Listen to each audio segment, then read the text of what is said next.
Australians are tired of political management, tired of politicians who think if they enrol in an empathy course, they'll be able to tell people what they want to hear. Tired of politicians always announcing something but never actually delivering anything and never taking responsibility. Tired of politicians who are only in it for themselves. Australians are tired of political management and crying out for leadership, because Australians know that real leaders aren't in it for themselves. Australians know that real leaders are on their side. Anthony is the real thing. He's a natural leader. He doesn't need to be taught empathy. He feels it. All his life, he's wanted to help people, to do what he can so people get the chance they deserve.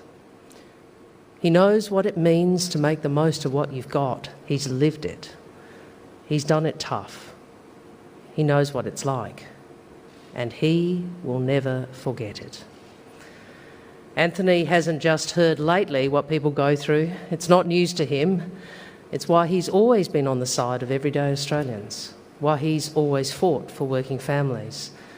He knows the difference it makes for working families when they have a government that's on their side. And he knows Australians deserve nothing less. I know what it's like to have Anthony on my side. He backed me when others didn't, and I wouldn't be where I am today if it weren't for him. Supporting women is not something he had to seek guidance on. There's no need for soul-searching or public confessionals. It's who he is, and it's what he does.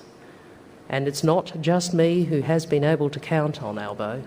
So many of the Labor women who have been making a mark in public life can say the same. He seeks out our advice. We are not an afterthought. Anthony knows for Australia to be as good as it can be, we need each Australian to be as good as we can be, with a government that's opening doors, not closing them, enabling, listening when people tell him what's holding them back, not just letting people fall behind. I support Anthony because I know Anthony. I've known him for decades. I know his character. He is a brilliant mind, a giant heart, and a down-to-earth soul. A man who respects hard work because he knows what it is to struggle and to work for everything he has. So would you please welcome Minister of Australia, Anthony Albanese.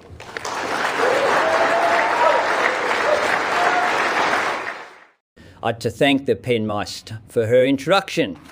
As she said, Australians now want real politicians.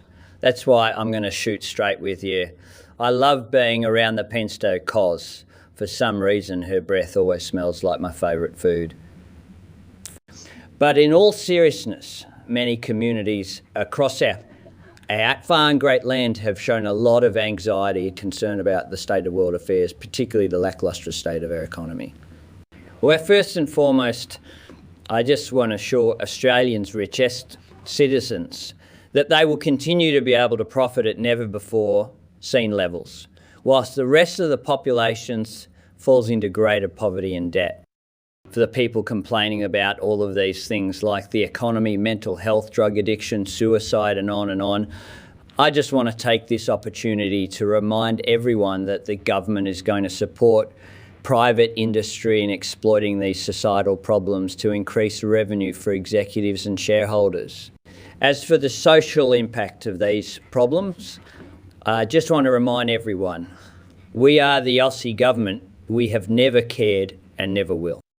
We are here, as we have always been, to continue to let your ruling class, that is the corporate class, make as much money as they can, whilst the rest of your individual standards of living decrease further. That's the way it's always been and always will be.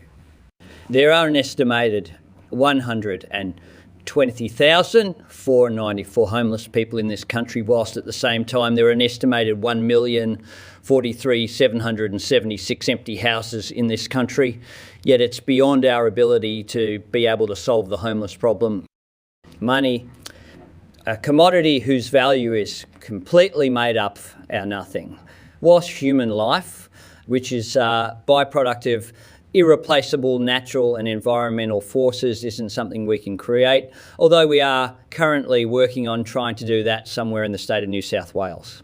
In short, ladies and gentlemen, and others, you could all stop us tomorrow by rallying together peacefully and demanding instant reformation. However, we know you will never do that, as you all hate each other and cannot work together. So we will continue to expand the class, dive with social degradation and removal of your civil liberties, and you will continue to enjoy it. If you don't like it, what are you really going to do? You can all always be replaced by the citizens of Indonesia, you know.